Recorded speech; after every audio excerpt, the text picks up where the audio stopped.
Gracias, queridos amigos, gracias por seguir con nosotros. Estamos en las frecuencias de ABC Radio, las 760 de AM, de Organización Editorial Mexicana. Precisamente hablando con el autor de Para hacer posible lo imposible, una mirada a la seguridad pública en México, con Nicolás González Perrín, quien es ministro agregado de la Policía Federal para los Estados Unidos y Canadá en Washington. Bueno, él como policía de carrera con esta visión, y lo que tocábamos que llama la atención, esta visión humana, digamos. Yo quisiera retomar, si nos permites, Nicolás, después de mostrar la caricatura. Bueno, para quienes están en radio les vamos a decir si les dicen les narras la caricatura de Luis Javier. Sí, es una caricatura, la verdad, muy graciosa, como para todas las de Luis Javier. Para quienes estamos en radio que no la pueden ver. Ustedes imaginen, por favor, una camioneta con un blindaje extremo, excesivo, sí, al estilo de las camionetas o de los vehículos que utilizan los ejércitos o las que utilizan para guardar valores. Y entonces hay dos globitos de diálogo. Dentro del vehículo se ve la figura como de un pequeñito, la cara de un niño, y del lado del chofer la del papá. La cara del niño es de sorpresa y de enojo y le dice: papá, ¿por qué vendiste el coche y compraste este horrible vehículo? No me gusta.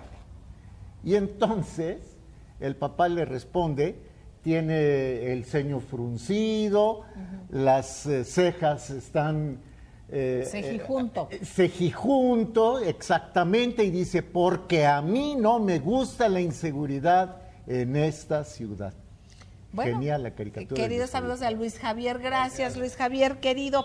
Y bueno, yo quisiera, y lo comentábamos con el maestro Jorge Santa Cruz, retomar esta parte, si nos pudieras narrar. Hay una parte importante en el libro, en el cual habla sobre estas agrupaciones de delincuencia, cómo las agrupan, cómo captan a los sicarios, y esto pensando, por ejemplo, en algo que se ha mencionado mucho recientemente, y lo ha mencionado el licenciado Andrés Manuel López Obrador, estos de becarios sí, sicarios no. Pero viendo las entrañas de este fenómeno, ¿cómo es lo que ha pasado? ¿Qué ha sucedido? ¿Y cómo se juntan, cómo llegan a convertirse en sicarios estos jóvenes? Pues bueno, como en el libro narro, bueno, el tema de las pandillas, como sabemos, nace desde los 40 por un sistema como de protección en contra del racismo cuando viene todo el problema en Los Ángeles, y de ahí migran, las pandillas van creciendo, y ya las trasladamos ahorita de manera rápida para tocar el tema a Chihuahua, que es precisamente parte de lo que tomo, y cómo la sociedad desintegrada, una sociedad desintegrada, una sociedad carente de valores, y lo más importante, no supervisada, muchas de las veces me tocaba vivirlo en Juárez. El problema es que los muchachos, las muchachitas e incluso los niños, como los papás trabajaban todo el día, eran reclutas fáciles para las pandillas, porque a falta de familia cercana, pues bueno, la muchachita se hacía novio del pandillero, se embarazaba a los 13, 14 años, después el hermanito, pues su aspiración era ser pandillero, y de ahí empiezan a crecer las grandes pandillas de Juárez, por mencionar solas algunas, a los aztecas y a los artistas asesinos. Y imagínense, son bandas rivales que de toda la vida han tenido rivalidad por territorio, por territorio de pandillerismo. Ahora esas bandas rivales, con una visión empresarial de los cárteles de la droga, nacen con el cártel Los Arellano en Baja California, con la M, con el barrio Logan, y después el mismo modelo lo agarra el cártel de Juárez a través de su grupo criminal La Línea, subcontratan a estas pandillas como platicamos, outsourcing. Lo hacen de tal manera con una visión empresarial para no mermar las filas de los cárteles de la droga, subcontratan a las pandillas para el tema de sicariato y narcomenudeo. Y ahí desata la violencia de forma enorme, porque ahora imagínense, pandillas rivales que antes se peleaban por territorio con navajas y armas cortas, de repente son apadrinadas por grandes grupos criminales, poderosos económicamente, y ahora tienen armas largas, granadas y demás. Así que, pues bueno, se hace una batalla campal en las calles de Juárez por dos cosas: una, por el control del territorio entre pandillas; otra, por el apadrinamiento y la pelea por el control de plazas con los cárteles de la droga. Y pues tristemente son jóvenes de muy baja y pequeña edad, son chavitos de puedo decir 12 años, como les platico, las muchachitas de 14 años ya están embarazadas, y eso da una problemática social importantísima. Y yo lo que platicaba en Juárez, y de hecho lo tratamos de aterrizar, es que son problemáticas que la consecuencia termina siendo el tema de seguridad, pero son consecuencias sociales, son cosas que se tienen que trabajar de forma multidisciplinaria. La Secretaría de Comunicación, de Educación Pública, Salud, una serie de secretarías tienen que entrarle a esto, claro, porque si no al final la consecuencia termina siendo una consecuencia de inseguridad y de seguridad, pero esa es como que la última parte ya de toda una sociedad que ha estado pues abandonada, por llamarle de alguna forma, ¿no? Ahí tenemos, ¿no? La causa es el abandono. El efecto.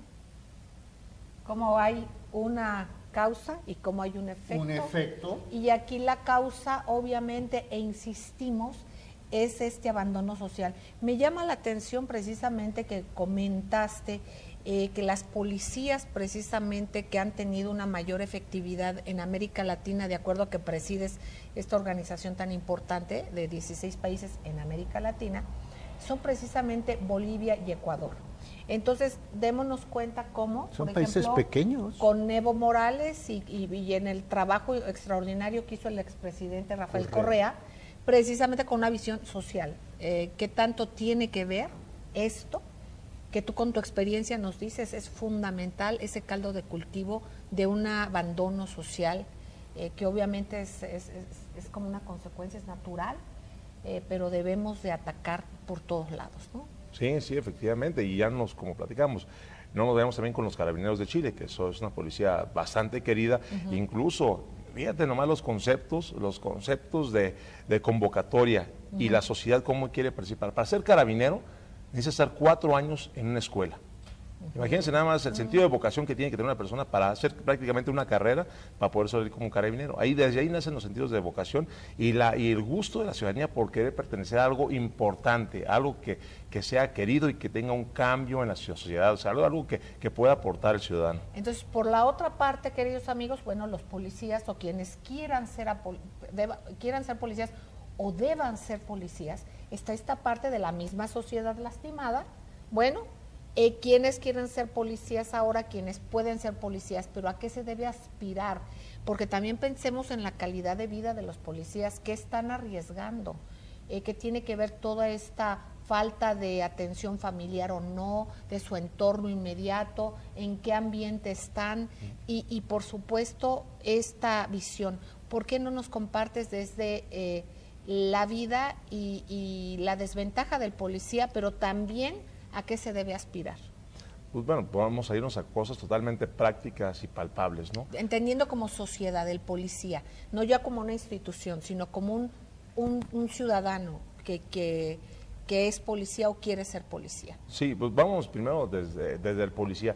Imagínense nada más la calidad de vida que puede tener una persona que gana 6,000, 8,000 pesos mensuales, ¿no? Que no está armado, que está mal capacitado, que muchas veces sus servicios los utilizan para muchísimas cosas que no son las de seguridad pública, como lavar coches institucionales, cuidar a X o Y, un sinfín de cosas que al final del día merma en la calidad del policía. Pues imagínense, como sea, es algo que al final del día demerita mucho a la persona, como persona, independientemente de otra cosa, como persona, porque necesitamos basarnos y concentrarnos en la gente. Ahora, basados en ese perfil, estamos hablando de muchos casos de policías municipales, que son los que tienen esos sueldos. Nos vamos al plano federal, que son los mejores pagados, entre comillas, y empiezan los sueldos con 14,000 pesos mensuales, los sueldos a nivel federal. También no es algo muy remunerante que digas, no, con 14,000 pesos ya vivo a todo dar, y más cuando de repente estás en Tijuana y de la noche a la mañana te ordenan que te vayas a Chihuahua o incluso hasta Tapachula, ¿no? Del otro extremo del país. O sea, son cosas que al final del día también me arma en la familia. Es un tema social 100%, es un tema de integración social, de empoderamiento de la gente. Yo digo una frase que he hecho y le he aterrizado de la manera como he podido, porque yo creo firmemente que la grandeza de las instituciones llega a través de la grandeza de sus elementos. Si sus elementos se sienten grandes, las instituciones son grandes. Si se sienten mediocres, las instituciones serán mediocres siempre. Claro, ¿no? claro. Las instituciones no son ladrillos, como en algunos antecedentes, ¿no? De cuando hay políticos que hablaban de instituciones como si fueran ladrillos, y las instituciones son precisamente las personas que las conforman. Y se marean. Exactamente. Además de todo, ¿no? Yo creo que se necesita un cambio de fondo.